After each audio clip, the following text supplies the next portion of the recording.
Looking in my gardening diary, this time last year I was well on the way to planting stuff out. I've decided, once I've weeded this bed down here, which is going to be the salad crops, probably the tomatoes and stuff like that, I'm going to have a look at getting the shallots out up in the top bed. Them tough cookies, I think, and they've had enough hardening off in the greenhouse. There's been no heat in there, so that's going to be the first planting out probably for this year for me.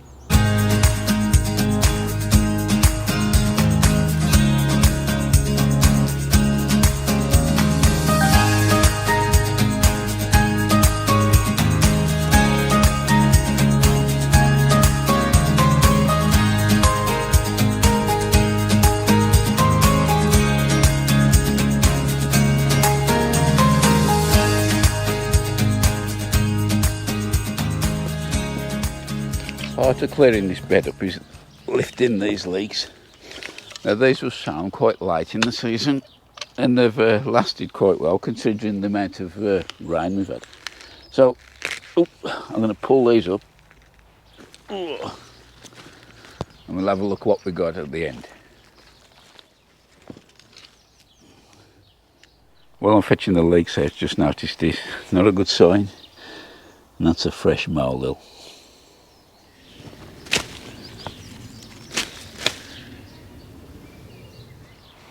That's the leeks harvested. There's a few bigger than I thought there was actually.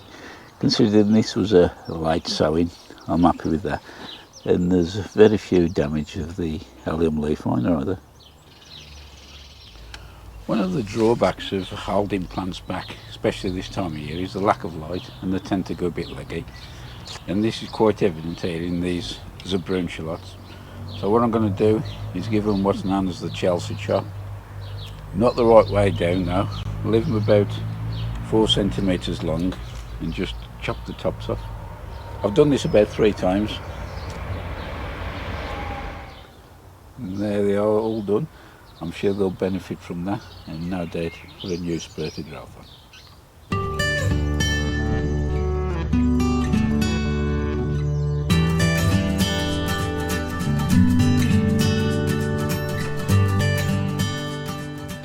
During the last 2 or 3 videos, I've had a few comments from regular subscribers inquiring about the onion supports that they've seen when I've been doing a tour of the Allotment greenhouse.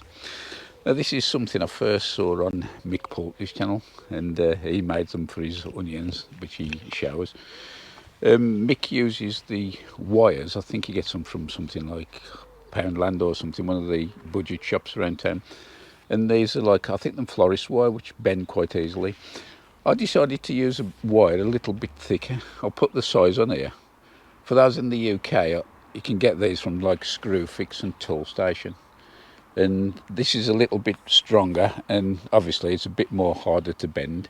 But I made a little tool using a broom style and a pair of pliers, and you can quite easily knock a dozen or so off in 10 or 15 minutes. So we're ready to bend our first onion support. We've got our long nose pliers, our piece of wire, and our forming tool made out of a broom handle. Just a word of warning, the wire comes on a coil, so you will need to straighten it out fairly straight, not got to be too accurate. But as you cut this, the ends are quite sharp, so do take precautions. I've got gloves on. So let's get bending it. First thing you need to do is get your pliers and just hold them around about 5mm in the tip of the pliers and bend it back a complete 180 degrees, so that forms a little loop on the front like that. And then we get our wooden broom handle, hook that underneath the screw head, and then we have to turn this a full circle, keeping it quite tight on the wood. And once that's reached back to the screw head, if you just push it forward, you can actually slide it off the handle there. Now the next thing we need to do is get that loop shape the other side of the upright. It's just a matter of teasing it across, and once it's there like that, what I tend to do then is grab the pliers and bend that so it's in a straight line, just like a lollipop stick. There we have it there. One more thing, where the wire bends back on itself, just get the pliers and give that little nip together, and that'll stop that moving any further.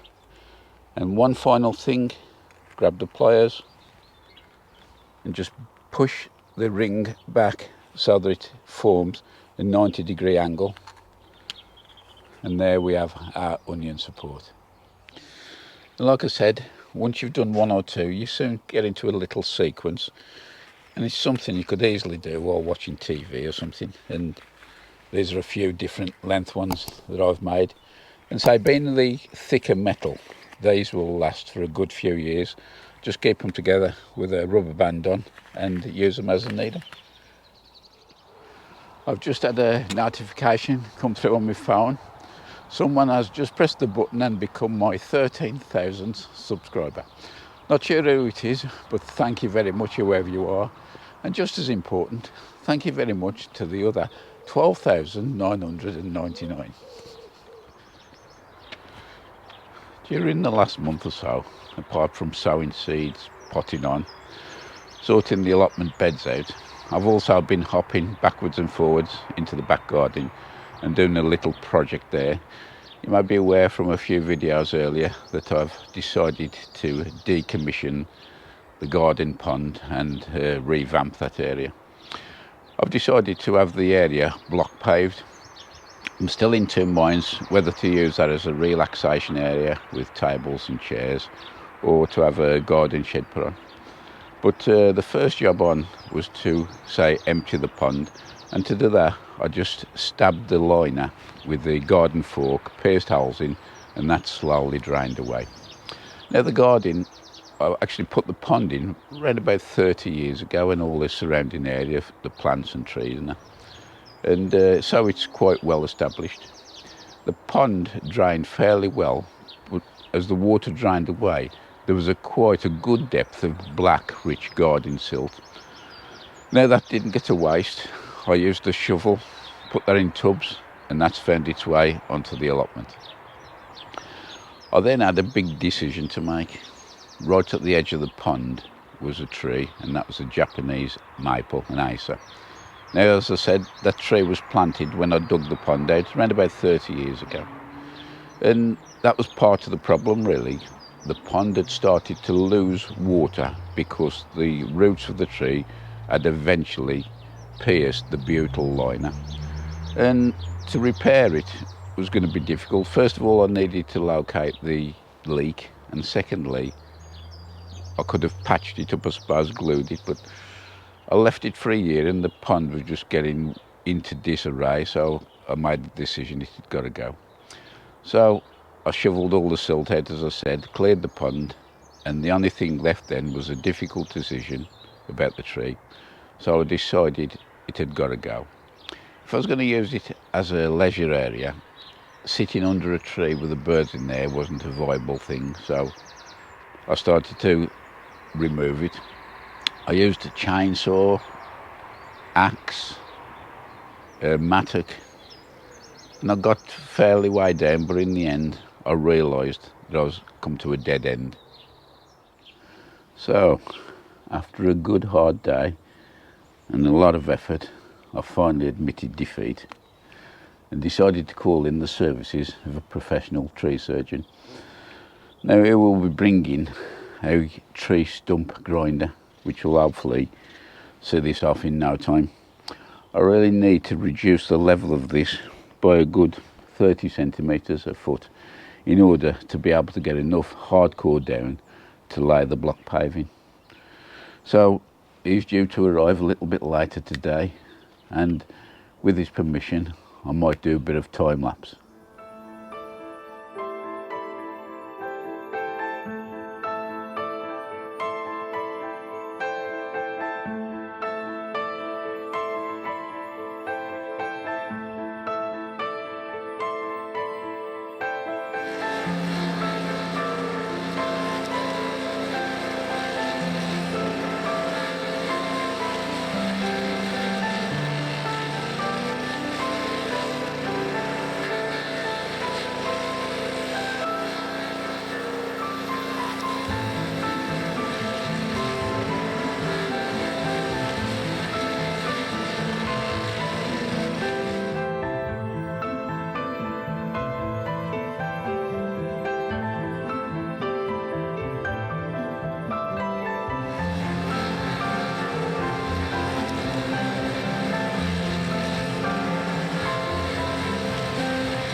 Well, Peter, I must say you've done a very good job.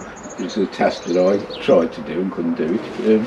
Having the tools, I suppose, is the half the battle, isn't it? Yeah, it is. Yeah, I mean, it's gone nice for this job. There's a lot of roots and a lot of whatnot, but yeah, it's come out well. That tree stump grinder, it's obviously a specialised bit of kit. It's people can hire these, but obviously I've seen how you work. It obviously needs skill and caretaking. And then I noticed you got all the PPE equipment on, safety gear then. Yeah, it's all about really the safety, and I mean the equipment is expensive. Anyone can hire it, but to use it properly, you need to be licensed. And really just roughly know how the machine works, digging round. How does this compare to your normal work? What sort of stuff do you do? Do you dig stuff in that? I mainly focus on the aerial kind of rope access work, whereas removing trees, limb removals, reductions, and all really aspects of tree care. And the stump's kind of an added extra really.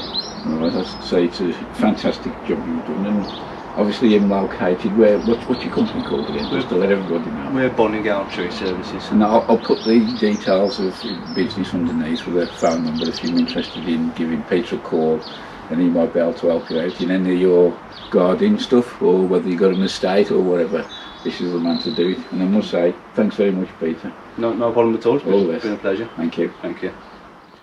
Well, Peter's just left. I've just had a call that the block pavers are on the way. Looks like a glorious afternoon to start putting the foundations down. I don't think it'll take long, probably a day and a half. So hopefully the next time you join me in the next video, it'll all be done. Till then, stay safe. Bye for now.